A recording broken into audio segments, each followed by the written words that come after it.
तो आज हम जानने वाले हैं क्या। मान लो हमारे पास दो ट्रायंगल है, just take this one is A B C. ऐसा हमने लेट किया कि ये ट्रायंगल है A B and C and this one is D and F. सोचना, हाँ ध्यान से सुनना बच्चे, डी ई एंड एफ। और आपको गिवन है कि भैया ये जो ट्रायंगल ए बी सी है ना, ये क्या है, सिमिलर है ट्रायंगल डी ई एफ के।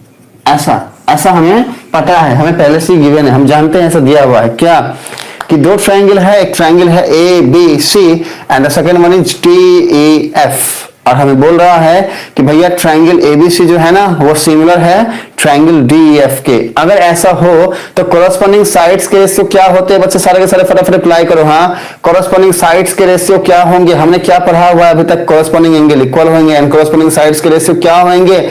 दो बातें हम जानते हैं, कोरस्पॉन्डिंग एंगल सेम होता है, कोरस्पॉन्डिंग साइड्स के रेशियो सेम होता है, कोरस्पॉन्डिंग साइड्स के रेशियो सेम होते हैं। इसका मीनिंग क्या है, देखो साइड अगर हम ए बी टेक करते हैं तो इसका कोरस्पॉन्डिंग साइड क्या हो जाएगा, डी हो जाएगा। तो हम क्या लिखेंगे भाई, A B by D corresponding side है ना, ये इक्वल होते हैं। मतलब क्या है कि ये और ये साइड का रेशियो, इसका कोरस्पॉन्डिंग साइड ये है, एसी का कोरस्पॉन्डिंग साइड डीएफ होगा, एसी का कोरस्पॉन्डिंग साइड डीएफ होगा, ठीक है। और बीसी का कोरस्पॉन्डिंग साइड ईएफ होगा, बीसी का कोरस्पॉन्डिंग साइड ईएफ होगा। और सिमिलैरिटी का जो प्रॉपर्टी है वो क्या कहता है, वो कहता है कि भाई अगर दो ट्रायंगल सिमिलर होंगे तो उनके कोरस्पॉन्डिंग साइड्स का जो रेशियो है ना वो हमेशा ही इक्वल होगा। And this is our observation, ये हम जानते हैं बच्चे। तो यहां तक की बात तो हम जानते हैं, तो फिर नया हम क्या जानने वाले, नया हम ये जानने वाले हैं कि भाई दो ट्रायंगल अगर सिमिलर होगा तो ऑब्वियस सी बात है, अगर ट्रायंगल है तो ट्रायंगल का एरिया भी होगा ना, ट्रायंगल का एरिया होगा। तो मान लिया कि भाई area of triangle A B C जो है ना, area of triangle A B C, ठीक है ना। और दूसरा क्या है, area of triangle D E F, area of triangle DEF, ठीक है। तो हम क्या बोले कि ये वाले ट्रायंगल का जो एरिया होगा ना और ये वाले ट्रायंगल का जो एरिया होगा ना, इनका रेशियो मतलब क्या है, दोनों का बटा। मतलब क्या है कि भाई area of triangle ABC divided by area of triangle DEF, ये होगा किसके इक्वल होगा, ये इक्वल होगा इन बातों के।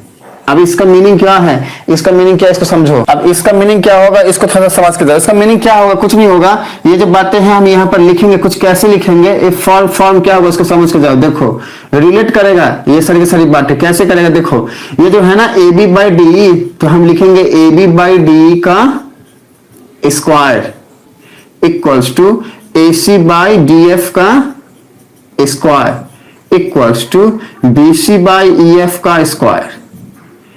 And this is the new formula, बोलो ये जो भी बोलो, ये हमें जो है ये नई बात एक हमने आज जानी।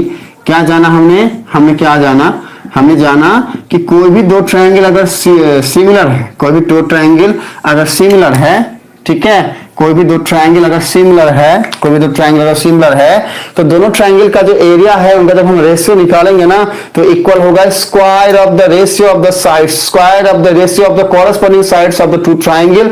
दोनों ट्रायंगल का जो कोरस्पॉन्डिंग साइड्स के रेशियो है उनके स्क्वायर के इक्वल होता है। क्या इक्वल होता है, area of the first triangle ratio of the area of the both triangle, ऐसे समझो। अब इसको थोड़ा सा हम लिखते हैं, देखो सुनो। तो पॉइंट क्या है, ऑब्जर्वेशन क्या है, ऑब्जर्वेशन ये है कि the ratio of the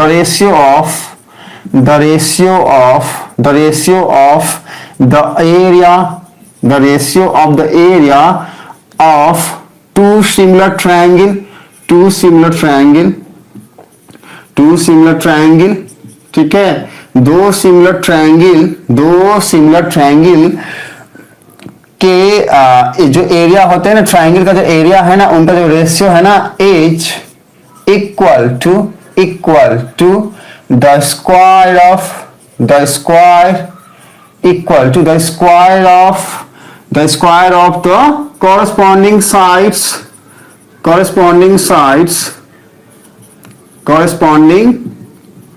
corresponding sides of both the triangle।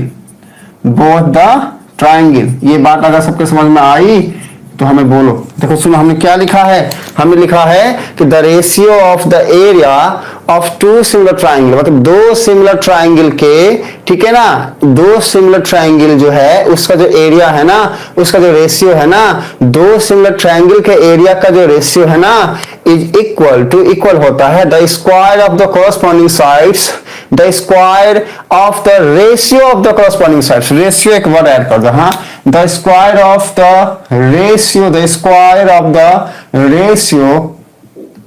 Ratio of the corresponding sides of both the triangle, मतलब दोनों ही ट्रायंगल के कॉरस्पॉन्डिंग साइड्स के जो रेशियो होंगे उनके स्क्वायर के इक्वल होगा, ये वाली बात एक बार एक्सप्लेन करते हैं, एक बार एक्सप्लेन करते हैं। आइए इधर आइए बच्चे इधर आइए, देखिए सुनिए, हमने एक लाइन लिखा है the square of the ratio of the corresponding side, the square of the ratio of the corresponding side. देखो एक एक करके सब समझते, देखो ratio of the corresponding side, पहले देखते हैं कॉरस्पॉन्डिंग साइड क्या होता है। देखो ए बी का कॉरस्पॉन्डिंग साइड क्या हो जाएगा, डी हो जाएगा ना, हम जानते हैं इस बात को कि भाई ए बी का कॉरस्पॉन्डिंग साइड क्या हो जाएगा, डी हो जाएगा, डी हो जाएगा। देखो सुनो, कॉरस्पॉन्डिंग साइड को हमने समझा क्या कि भाई अगर ए बी है तो इसका कॉरस्पॉन्डिंग साइड डी हो जाएगा, अगर ए सी है तो इसका कॉरस्पॉन्डिंग साइड डी एफ हो जाएगा, अगर ए सी है तो इसका कॉरस्पॉन्डिंग साइड डी एफ हो जाएगा, और अगर बी सी है तो इसका कॉरस्पॉन्डिंग साइड ई एफ हो जाएगा, अगर बी सी है तो इसका कॉरस्पॉन्डिंग साइड ई एफ हो जाएगा। और यहाँ पर एक वर्ड है द रेशियो ऑफ, मतलब क्या है इनका रेशियो, मतलब क्या है A B is to D, A B is to D. अब इसी को हम रेशियो बोलते हैं बच्चे, इसको हम रेशियो बोलते हैं। और ये बच्चों वाली बातें हम सबको पता है। सर जी क्या बच्चों वाली बातें बताते हो बच्चे, जान लो फिर से, और क्या। अब इसी रेशियो को हम बटे का शक्ल में लिखते हैं ऐसा, मतलब यही चीज को हम ऐसा लिखते हैं बच्चा, मतलब इस वाली बात को हम लिख सकते हैं ये ऐसा, ठीक है। तो क्या हो गया, the ratio of corresponding sides, तीनों की बातें आ गई। देखो अब क्या है, स्क्वायर है तो भैया इसका स्क्वायर कर दो ना, और क्या है, इसका स्क्वायर कर दो ना, और क्या है, हाँ स्क्वायर ऑफ। अब देखो आगे आते हैं इज इक्वल टू, अब ये इक्वल होगा, ये सारी की सारी बातें इक्वल होंगी, इक्वल होंगी, इक्वल होंगी, किसके इक्वल होंगी, the ratio of the area of two similar triangle, दो सिमिलर ट्रायंगल के एरिया के रेशियो के। और वो क्या है, area of triangle ABC by area of triangle DF, ये इक्वल होगा इसके। अरे भाई यही वाली बात हम यहाँ पर लिखे हैं, एक न्यूमेरिकल जो है इसके ऊपर में करेंगे हम। आओ, हमने क्या बोला भाई, कोई भी क्वेश्चन हो, कैसा भी न्यूमेरिकल हो, हमें ये पता होना चाहिए कि हमको उसको अप्रोच कैसे करना है। हमें कंसेप्ट क्लियर नॉलेज है, हम जानते हैं बातों को कैसे क्या हो रही है, तो हम चीजों को आसानी से कर सकते हैं। तो अभी अभी हमने जाना, हमारे पास एक फंडा है, अभी अभी हमने जाना क्या कि एरिया जो है ना, अगर दो ट्रायंगल सिमिलर हो, पहले तो क्वेश्चन पढ़ लेते हैं, फिर आएंगे कि हमने अभी क्या बताया। देखो सुनो, क्वेश्चन क्या बोल रहा है, क्वेश्चन बोल रहा है कि दो बातें हैं, दो ट्रायंगल है एबीसी और डीईएफ, और दोनों बोल रहा है कि सिमिलर है, ट्रायंगल बनाते हैं। देखो सुनो, एबीसी ऐसा बोला ना, एबीसी, तो हमने चलो एबीसी बनाया, ट्रायंगल ऐसे कुछ बना लिया, एबीसी मतलब ये हो गया ए, ये हो गया बी, ये हो गया सी, और बोल रहा है कि डीईएफ, तो चलो मान लो ये डीईएफ। अब क्या बोल रहा है कि दोनों ट्रायंगल सिमिलर है, तो इसका मतलब क्या है कि ए के कॉरस्पॉन्डिंग में डी आएगा, मतलब अगर ये ए यहां रखे तो बी यहां रख दो, ठीक है। बी के कॉरस्पॉन्डिंग में क्या है, ई आएगा, तो बी यहां रखे तो ई यहां रख दो। डायग्राम ऐसे बनाना है, हाँ। और अगर सी है ना तो सी के कॉरस्पॉन्डिंग में क्या होगा, एफ होगा, क्योंकि दोनों सिमिलर है तो एफ यहां रख दो। अब मान लो हमारा शुभम बोलता है ना सर जी हम तो नहीं मानेंगे, हम तो ऐसा नहीं करेंगे, हम यहां पर लेंगे एफ, हम यहां पर लेंगे डी, हम यहां पर लेंगे डी ई। अब ऐसा करेंगे बच्चों तो दिक्कत हो जाएगा, गड़बड़ हो जाएगा, क्योंकि दोनों के दोनों ट्रायंगल सिमिलर है। तो इसलिए कोशिश करो कि बातों को कुछ इस तरीके से रखने का अच्छा रहेगा। हाँ बाकी करके देखना आप, ठीक है। तो आप जो है ना चीजों को अगर ऐसे रखते हो तो अच्छी बात है। आगे बढ़ते हैं, आगे क्या बोल रहा है कि and their area be respectively, मतलब क्या बोल रहा है, रिस्पेक्टिवली का मीनिंग क्या हो गया भाई, अच्छी बात हम जानते हैं कि भैया एबीसी जो है वो होगा 64, और डीएफ जो है ना, डीएफ जो है ना, देखो ये जो डीएफ है ना, ये क्या हो जाएगा, ये हो जाएगा 121, ये मीनिंग होता है। तो हमको पहले ही पता है कि इसका एरिया क्या है, हाँ एरिया ऑफ ट्रायंगल एबीसी ये कितना है, एज कितना है 64 स्क्वायर सेंटीमीटर, ठीक है ना, ये हमें पता है, ओके। और साथ में हमें पता है क्या, area of triangle DF, area of triangle DEF ये कितना है, ये है 120 मीटर स्क्वायर सेंटीमीटर। ये दो बातें हमें पता है, ठीक है, तो हमें क्या बोल रहा है, फाइंड करना है क्या, BC। हमने हमेशा ही आप सबको बोला है एक बात, वो ये कि चाहे कैसा भी क्वेश्चन हो, मे बी इजी हो सकता है, मे बी वो टफ हो सकता है, हमको अप्रोच कैसे करना है अगर ये पता है तो हम आराम से कर सकते हैं, बच्चे प्रोसीड कर सकते हैं। तो सबसे पहला स्टेप हमारा क्या है कि क्या फाइंड करना है वो देखो। तो हमको पहले ही पता चल गया कि भैया हमको फाइंड BC करना है, मतलब ये वाली बात चाहिए, हाँ ये वाली बात चाहिए। अच्छा हम बोलेंगे ठीक है ये वाली बात चाहिए ना, इसको हमने लॉक कर दिया, हमने देखो इसको लॉक कर दिया, हमको ये चाहिए, लॉक कर दिया। अब देखो सुनो, अब ये चाहिए तो भाई BC को हम कैसे फाइंड आउट करेंगे, हाँ तो अब हम क्या क्या देखना है हमें क्वेश्चन में वो देखो। तो सबसे पहले हमने देखा कि पहला की पॉइंट तो ये बोल दिया कि दोनों ट्रायंगल सिमिलर है।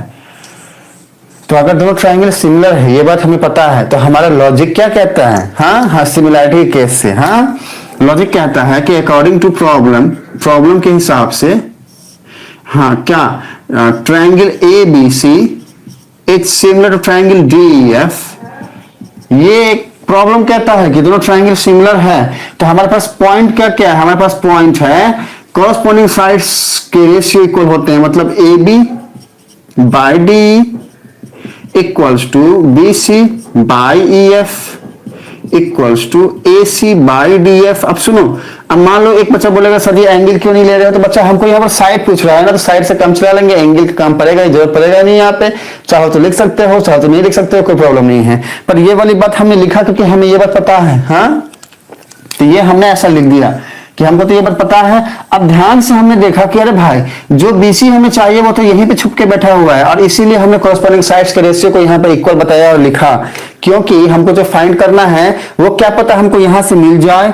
अब हमको यहां से मिलने के लिए कब कब मिल सकता है, जब कम से कम एटलीस्ट या तो हमारे पास AB D और EF की बातें हो, अगर ये ना भी ले, या फिर मान लो इसको हटाते हैं तो फिर AC DF और EF हो, तो क्या ये सारी बातें हम हमारे पास डाटा में अवेलेबल है, ये हमें सोचना है पहले। तो हमने देखा यहाँ पे, तो हमको दिखा कि अरे भाई यहाँ पर तो सिर्फ एक EF बैठा हुआ है ये वाला, और बाकी ना तो AB है ना तो DE है, तो अगर AB D नहीं है तो फिर हम BC कैसे फाइंड आउट करेंगे। तो हमने सोचा भाई अब हम करें क्या, तो हमने वापस से बोला खुद को अच्छा एक काम करते हैं, फिर से पढ़ते क्वेश्चन वाले भैया की तरफ जाते हैं और देखते कि वो क्या बोल रहे थे। हमने गया, हमने क्या किया, हमने किया ऐसा कुछ किया कि हम गए क्वेश्चन वाले भैया के पास, हमने पूछा भैया आप क्या करें बताओ, हम तो फंस गए हैं। तो क्वेश्चन वाले भैया हमको क्या बोले, दिल बर्बाद कहीं का, अरे तुम पहले अपना स्पीड तो धीमा करो, अरे हमारा बच्चा लोग तुम्हारा समझ नहीं पाएगा।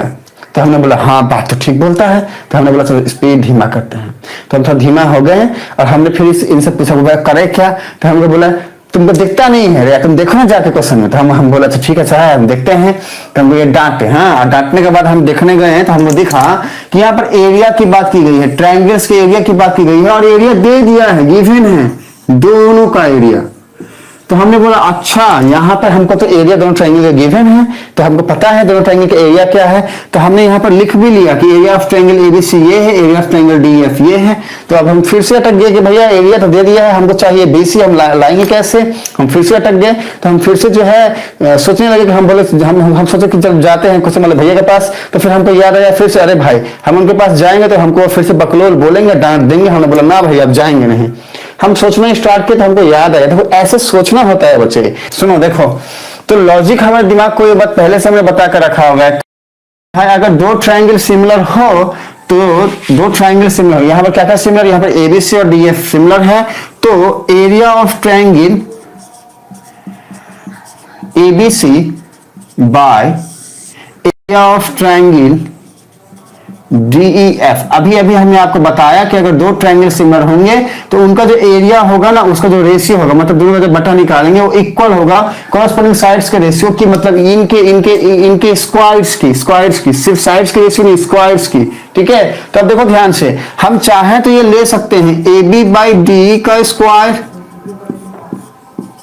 Equals to BC by EF का square equals to AC by DF का स्क्वायर। हम ये सारी बातें चाहे तो ऐसे लिख सकते हैं, लेकिन अब देखो ध्यान से कि हमको इन बातों में हमें तो देखो सुनो, हम तो इस डाटा से भी काम चला सकते हैं, इससे भी चला सकते हैं, इससे भी चला सकते हैं, पर अब इसमें से कौन कौन सा डाटा हमें गिवन है हमें वो टेक करना है। देखो सुनो, हमको area of triangle ABC given है क्या, हाँ है, क्या है वो 64 है। हमको area of triangle DEF given है क्या, हाँ है, वो क्या है 121 है। अब क्या क्या गिवन है हमें, हमें गिवन है ये वाली बात, EF गिवन है। अब EF कहाँ बैठा हुआ है, देखो ध्यान से, EF बैठा हुआ है यहाँ पे बैठा हुआ है, तो हमको ये लेना है, सबसे पहले ये ले लो, ठीक है। और हमें क्या चाहिए, हमको चाहिए BC फाइंड करना है, BC भी यहाँ बैठा है, तो फिर इन दोनों की जरूरत ही नहीं पड़ी ना, क्यों लोगे इसको, जरूरत नहीं है। तो लेना किसको है, देखो ध्यान से, तो किसको लोगे, सिर्फ इसको लोगे। तो अगर हम इन दोनों को हटा दे, यहां से हटा दे, तो कोई प्रॉब्लम है क्या, कोई प्रॉब्लम नहीं है। तो हमने क्या लेना है, BC बाई EF का होल स्क्वायर लेना है, सिर्फ ये लेंगे और क्या, हम क्या लेंगे यहां से, BC बाई EF का स्क्वायर, ऐसा लेंगे। तो अब क्या करना है, कुछ नहीं करना है, जो बातें हैं हमें पता हो, लिख दो। ABC क्या है, 64 है, लिख दिया। DF का ट्रायंगल, DF का एरिया क्या है, 121 है, लिख दिया। इक्वल्स टू BC तो हमें फाइंड ही करना है, तो हम लिख सकते हैं ना, BC बाई EF का होल स्क्वायर को लिख सकते हैं ना बच्चा, BC का स्क्वायर बाई EF का स्क्वायर, ऐसा लिख सकते हैं। अब देखो ध्यान से, ये क्या हो जाएगा, 64 बाई 121 इक्वल्स टू, अब देखो सुनो, ये जो EF है ना, EF का स्क्वायर को यहाँ पर हम क्रॉस मल्टीप्लाई करा देते हैं, तो फिर BC स्क्वायर आएगा, EF का स्क्वायर, EF की वैल्यू हमें पहले से पता है, कितना है भाई, 15.4 का स्क्वायर है EF, इक्वल्स टू BC का स्क्वायर, ये वाली बात यहां तक आ गई। तो देयरफॉर BC क्या हो जाएगा, BC हो जाएगा ना रूट अंडर 64 बाय 121 इंटू, ये कितना था, ये 1.5 था, नहीं 15.4 था। सारे के सारे बच्चे जो है बस देख रहे हैं, बच्चे गलत होता है कहीं पर तो फिर बोलना है सर जी, अरे उल्टा फुल्टा बताते हो, अरे बुलाए, हम बुलाए, अरे बुला देंगे, हाँ तो बोला करो बच्चे, चलो कोई नहीं। क्या है, 15.4 है, तो इसको लिखो ऐसे 15.4, ठीक है ना। तो यहां क्या हो जाएगा, एक मिनट रुको रे भाई, ये 4 कहां से आ गया है, उल्टा फुल्टा लिख दिया है, हाँ। ये क्या हो जाएगा, ये जाएगा इधर, तो 15.4 का स्क्वायर हो जाएगा ना, हाँ ऐसा हो जाएगा। तो ये क्या हो गया, 15.4 का स्क्वायर। अब देखो सुनो, ध्यान से देखना यहाँ पे, हाँ सारे के सारे देखो सुनो, 15.4 का स्क्वायर है, रूट है, तो क्या हो जाएगा, स्क्वायर और रूट कटेगा तो क्या आ जाएगा, 15.4 आ जाएगा, मल्टीप्लाई का साइन है यहाँ पे। अभी 64 का रूट है तो क्या आएगा बच्चा, 8 आएगा, क्योंकि 8 का स्क्वायर क्या होता है, 64 होता है। स्क्वायर की बातें जो है कट हो जाएंगी, ठीक है। बाय 121 का रूट है, रूट अंडर 121, इसका मीनिंग क्या होता है बच्चे, इसका मतलब होता है रूट अंडर 11 का स्क्वायर, और ये आता है 11। देखो सुनो, हमने बता दिया, ध्यान से देखो। तो यहां पर क्या आ जाएगा भाई, यहां पे आ जाएगा ऐसा कुछ। अब जब इसको कट करोगे इसे, तो ये क्या आ जाएगा, ये 1 से कट होगा, 4 आया, ये 4, 1.4 इंटू 8। अब जब इसको करोगे तो ये आई थिंक आपका आएगा 56 को 2 से मल्टीप्लाई करोगे तो आएगा कितना, 1, आई थिंक ऐसा कुछ आंसर आना चाहिए, 11.2 सेंटीमीटर। चेक करो, तो BC क्या आ गया हमारा, 11.2 सेंटीमीटर। लिखोगे क्या, तो लिखोगे therefore required value of BC is 11.2 centimeter, therefore required value of BC is 11.2 centimeter and this is our answer। हाँ ये हमारा आंसर है। तो एक क्वेश्चन और करें क्या, लास्ट वाला क्वेश्चन जो था उसको देखो, अच्छा क्वेश्चन था, बताओ तो। अरे बच्चा लोग जैसे जैसे पढ़ा रहे हैं उसको पढ़ते रहो, जैसे पढ़ा रहे हैं उसको पढ़ते रहो। देखो क्या होता है, E is a point on side AD, E is a point on side AD, E is a point on side AD, produced a parallelogram, produced a parallelogram,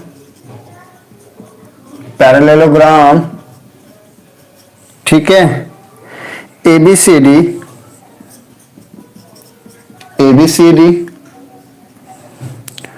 and B intersects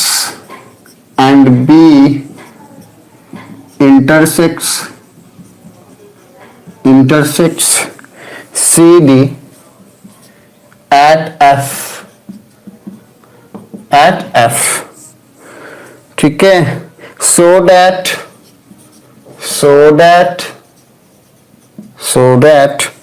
triangle ABE similar to triangle क्या, CFB। अब देखो इसको, यही question था, ये question समझ पाए थे लास्ट क्लास में, क्वेश्चन समझ सबके समझ में आया था। आओ क्वेश्चन को देखते हैं। क्वेश्चन क्या बोल रहा है बच्चा? क्वेश्चन बोल रहा है कि A is a point on side A. देखो सुनो, हमको एक पॉइंट मिला ई और एक साइड मिला ए। देखो इसको हमने अच्छे से इस दिन समझा दिया था, मतलब क्वेश्चन हम समझा दिए थे। तो आज हम क्वेश्चन समझाने में ज्यादा टाइम नहीं लगाने वाले हैं, आज हम सीधे मुद्दे पे आ जाते हैं। हाँ, बाकी कोई नया क्वेश्चन रहेगा तो फिर हमारे फॉर्म से ही समझाएगा, आराम से पैसेंजर गाड़ी बन के समझाएंगे। हाँ, चिंता मत करो आप। क्वेश्चन पे आ जाइए विजय, आइए आइए, इधर आइए, इधर आइए, सारे बच्चे इधर आइए। हाँ आओ, देखो सुनो, तो क्या कहता है क्वेश्चन, इसको थोड़ा समझते बच्चा। हाँ ध्यान से देखो, क्वेश्चन एक बार समझ में आ गया ना बच्चा, विजय और सारे बच्चे, तो अपने आप ही आंसर समझ में आएगा, कोई प्रॉब्लम नहीं होने वाली। अब देखो सुनो, क्वेश्चन क्या कहता है? क्वेश्चन कहता है कि E is a point on side AD। तो जैसे ही ये लाइन बोला गया तो हमारे दिमाग में दो बातें आई कि क्या, कि भाई एक साइड AD की बात की जाएगी और उस पे एक पॉइंट E की बात की जाएगी। इतना हमारे दिमाग में बोला क्या, कि एक साइड AD की बात की जाएगी और उस पर कोई एक पॉइंट होगा E। देखो इतना पढ़ने से इतनी बात दिमाग में आती है क्या, कि E is a point on side AD। अब साइड AD पे पॉइंट E कहीं भी हो सकता है। देखो ये लॉजिक लगाना सीख जाओगे बच्चे तो क्वेश्चन कोई भी कर लोगे। हम इस न्यूमेरिकल को आएंगे और फटाफट करके चले जाएंगे, वो भी एक रास्ता है, पर उससे आपका लॉजिक क्रिएट करना नहीं सीख पाओगे। आपके एग्जाम के अंदर में एक ही क्वेश्चन आता है बच्चा, पूरा बुक तो नहीं आता। समझो इस चीज को कि पूरा बुक नहीं आता। लॉजिक सीख गए ना तो भले ही पूरा क्वेश्चन आपने नहीं किया, लेकिन लॉजिक बनाना सीख गए ना तो कैसा भी क्वेश्चन आएगा एग्जाम में कर पाओगे अप्रोच, इतनी मेरी गारंटी है। हाँ, हम चैलेंज के साथ बोलते हैं बच्चा, इसलिए हम आप सबसे विनती करते हैं लॉजिक सीखो। हाँ लॉजिक सीखो, देखो फिर जादू होता है कि नहीं होता है। आइए देखो, तो क्या बोला कि E is a point on side AD, side AD पे E कोई एक पॉइंट है। अब आगे बढ़ते हैं। अब क्या बोल रहा है कि प्रोड्यूस्ड अ पैरेललोग्राम ABCD। अब यहां पर अटक गया। हाँ, यहां पर माइंड जो है रुका। ये वाली लाइन, हाँ हमारा विजय, अगर आपको समझ में ना आए बच्चा हमसे पूछिए, हम रिक्वेस्ट करते हैं सारे बच्चों से, ना समझ में आए पूछा करो, यहाँ पे रुक के हम बताएंगे। ये वाली बात हमने यहां तक पढ़ा ना बच्चा, विजय और सारे बच्चे। तो देखो चीकू, यहां तक जब हमने पढ़ा तो ये वाली बात हमको समझ में आई, लेकिन जैसे ही ये लाइन आया ना प्रोड्यूस्ड अ पैरेललोग्राम ABCD, तो फिर वापस हमारा दिमाग अटक गया कि भाई क्या बोल रहा है। तो अटक तो गया, लेकिन हमने बोला अच्छा कोई बात नहीं, हमने इसके बाद तू रुक, यहाँ पे हम आगे चल के थोड़ा सा आते देखते क्या मिलता है। तो हमने देखा कि पैरेललोग्राम की बात की गई है, तो हमने सिर्फ इसको पकड़ा और हमने एक डायग्राम बनाया पैरेललोग्राम। हमको पैरेललोग्राम बनाना आता है, हम जानते हैं कि भाई पैरेललोग्राम कैसा होता है, ऐसा होता है ना, तो हम जानते हैं ये होता है ना ऐसा। और हमने नाम दिया तुम हो A तुम हो B, क्योंकि क्लॉकवाइज लो या एंटी क्लॉकवाइज लो, कैसे भी, या तो ऐसे लो या ऐसे लो। अब ABCD मत कर देना, ABCD। अब जल्दबाजी में बच्चे ये भी गलती करते हैं, वो ABC यहां लिख देते हैं, D यहां लिख देते हैं। हाँ, या फिर मान लो A यहां लिख दिया, B यहां लिख दिया, C यहां लिख दिया, D यहां लिख दिया, गलत हो जाएगा बच्चे। अगर A यहां लिखी हो, B यहां लिखी हो, तो C यहां लिखो, D यहां लिखो। ये हड़बड़ी में ऐसा हो जाता है, वो जानते हैं कि ऐसा नहीं करना, फिर भी गलती हो जाती है। तो हम आप सबको वही बता रहे हैं कि इन बारीक से बारीक गलतियों के ऊपर ध्यान रखिएगा। हाँ, ताकि एग्जाम के अंदर में आप चीजों को सही करके आओ, आपको सही नंबर मिले, नहीं तो नंबर सही नहीं मिलेगा बच्चा। ठीक है, तो ABCD पैरेललोग्राम ABCD, ये तो हमने ड्रॉ कर दिया। अब इसमें ज्यादा दिमाग लगाना नहीं है, ये जैसे ही पैरेललोग्राम बोला हमने ड्रॉ कर दिया। अब आगे बढ़ते हैं। अब क्या बोला, ये बोला कि प्रोड्यूस्ड अ पैरेललोग्राम ABCD, मतलब ABCD एक पैरेललोग्राम है, इसको हम प्रोड्यूस कर रहे हैं। क्या प्रोड्यूस कर रहे हैं? अब यहाँ पीछे देखो, आगे तो खत्म हो जा रहा है, आगे तो एंड की बातें हैं, अब पीछे में हमें समझ में आएगा। फिर से पढ़ते हैं क्वेश्चन को। क्वेश्चन कहता है कि E is a point on side AD, मतलब कि साइड AD की बात की गई है। कौन सा साइड है? ये वाला साइड की बात की गई है। बोल रहा है कि साइड AB पर E एक पॉइंट है, जिस साइड को प्रोड्यूस किया गया है, बढ़ाया गया है आगे। अब जैसे ही ये वाली बात आई, अब यहां से क्या हमें समझ में आ रहा है, हमें ये समझ में आ रहा है कि अच्छा ABCD तो एक पैरेललोग्राम है, अच्छी बात है। अच्छा E जो है ना साइड AB पे एक पॉइंट है, चलो AD साइड पे E कोई एक पॉइंट होगा, कहां पे होगा ये अभी हम जज नहीं कर पा रहे, आगे करेंगे। अब क्या बोल रहा है कि AD को प्रोड्यूस किया गया है, मतलब या तो AD को ऐसे प्रोड्यूस कर दो या फिर AD को ऐसे प्रोड्यूस कर दो। तो अब या तो यहां या फिर यहां कोई एक जगह पे आगे बढ़ाना है। प्रोड्यूस की मीनिंग यही होती है कि कहां आगे बढ़ाना है। अब ये जजमेंट हम कैसे लेंगे, आगे क्वेश्चन पढ़ते हैं। देखो सुनो ध्यान से, क्या बोल रहा है कि एंड बी, अच्छा ई बोल रहा था कि क्या है, पॉइंट है। तो मान लो कि अगर हमने ए बी लाइन को यहां प्रोड्यूस किया तो ई पॉइंट मान लो यहां पे कहीं पे होगा, और अगर हमने एडी को यहां प्रोड्यूस किया तो ई पॉइंट कहां पे, मान लो यहां कहीं पे होगा। अब देखो, अब इसका आंसर हमें मिलने वाला है कि हम एडी को यहां प्रोड्यूस करें कि यहां प्रोड्यूस करें। एक वर्ड को पढ़े हम बी, और हमने देखा कि अच्छा बी है ना, बी, तो बी या तो बी ऐसे होगा, ऐसे बी यहां पे है, ई यहां पे है, या फिर बी ऐसे हो सकता है, ऐसे हो सकता है, इस तरीके से हो सकता है। तो कौन सा बी लेंगे, अब ये कैसे समझ में आएगा, तो आगे बढ़ते हैं। तो बोल रहे हैं बी इंटरसेक्ट, इस वाले वर्ड को पढ़ो ध्यान से, इंटरसेक्ट सी डी, मतलब बी को जब हम ड्रॉ करेंगे ना तो वो सी डी को इंटरसेक्ट करेगा, मतलब ये वाली बात सही है, मतलब यहां पे ड्रॉ करना है, ये वाली बात गलत होगी। क्या बोल रहा है कि बी जो है ना वो इंटरसेक्ट करेगा सी डी को, बी जो है ना वो इंटरसेक्ट करेगा सी डी को एट एफ पॉइंट पे। मतलब क्या हुआ कि बी जो है वो सी डी को इंटरसेक्ट कर रहा है, देखो यहां इंटरसेक्ट कर रहा है पॉइंट एफ पे, ये तो लिखा हुआ है, तो एफ यहां पे होगा बच्चा, यहां पे होगा। अब देखो ये वाला एडी और ई बेचारा यहां छूट गया। हमने क्या बोला, लॉजिक कैसे डेवलप करोगे, ऐसे।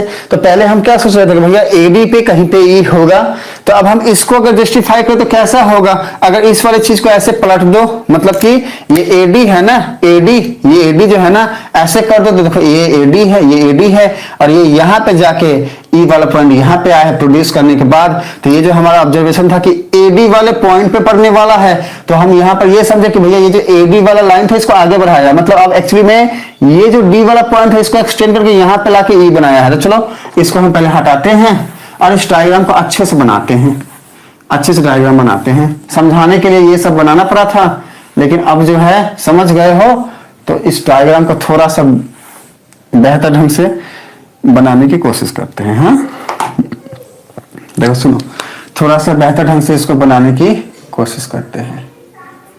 हाँ तो डायग्राम कैसे बनेगा, देखो डायग्राम ही मेन है, अगर डायग्राम आ गया समझ में तो फिर कोई प्रॉब्लम ही नहीं है बच्चा। देखिए क्या होने वाला है, डायग्राम कुछ इस तरीके से बातें होने वाली है। हाँ देखो ऐसा कुछ होगा, और क्या, बाकी डायग्राम जो है हाथ से ड्रॉ हो रहे हैं, भट तो परेशान करता है। तुम रुको फिर से ड्रॉ करते हैं, तो परेशान करता है, इससे करते हैं, इससे करते हैं। हाँ ये नहीं हुआ तो फिर शस्त्र बदलना पड़ेगा हमको। लो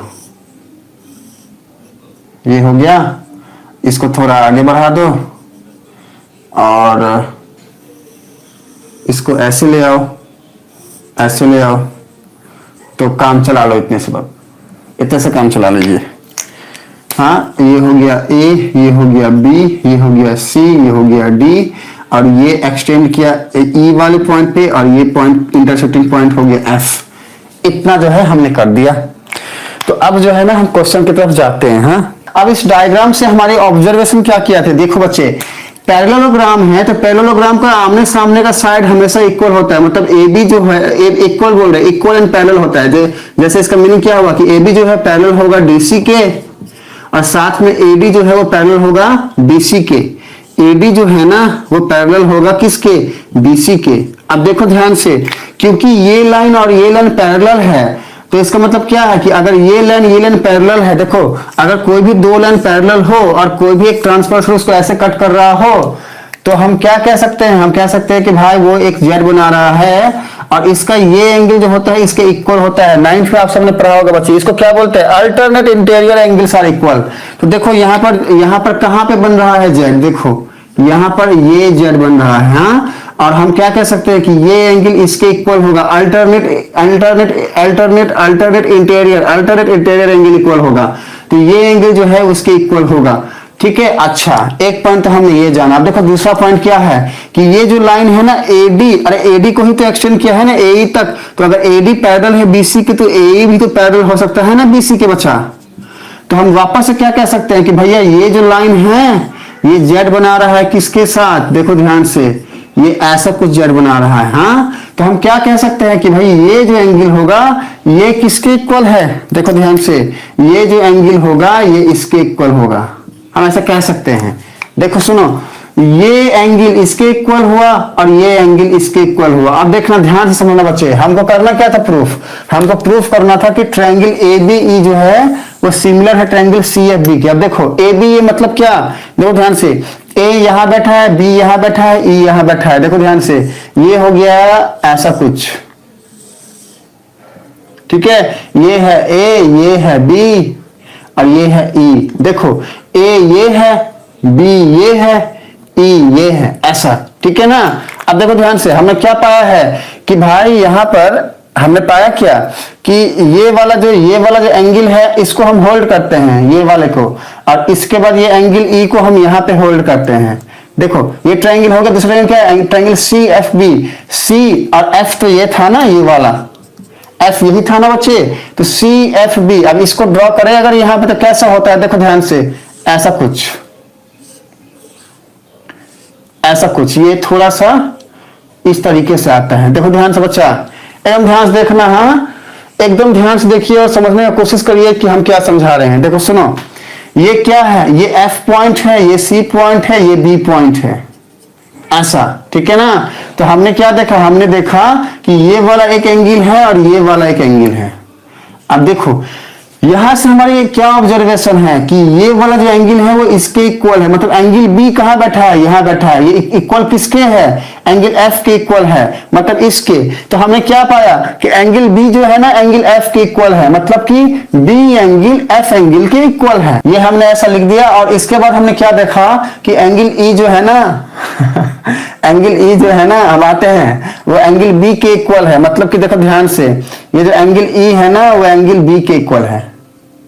हम फिर से रिपीट करते हैं, इसको ध्यान से सुनो और इसको ध्यान से समझने की कोशिश करिए। देखो सुनो बच्चे, क्वेश्चन में हमको क्या कह रहा है, हमको क्वेश्चन में कह रहा है कि भाई ए बी सी डी एक पैरेललोग्राम है, और ये जो parallelogram A B C D है ना, इसका साइड ए डी को ई पॉइंट तक एक्सटेंड किया गया, प्रोड्यूस किया गया कुछ इस तरीके से कि जब हम पॉइंट बी और ई को मिलाएं तो ये जो लाइन, ये जो लाइन है ना बी लाइन, ये सी डी को एफ पॉइंट पे काटे। ये हमारा डायग्राम क्वेश्चन के हिसाब से हमने बनाया, जैसे क्वेश्चन में दिया हुआ बातें जैसे दी हुई थी उस हिसाब से हमने डायग्राम बनाया।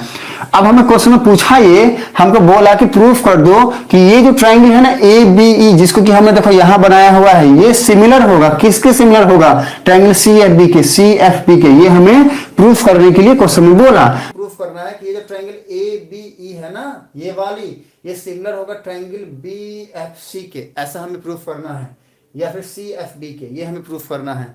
देखो दो ट्रायंगल सिमिलर कब होंगे, तब होंगे जब क्या क्या बातें हो सकती है, या तो ट्रिपल ए की बातें हो जाए, या फिर डबल ए की बातें हो जाए, हाँ एस की बातें हो जाए, या फिर ट्रिपल एस की बातें हो जाए। अब मान लो आप में से कुछ बच्चे फिर से कंफ्यूज हो जाएंगे, सर जी ये क्या बोल रहे हैं, बच्चा हमने पढ़ाया हुआ है बहुत ही अच्छे से, हाँ ये सारी बातें, ठीक है।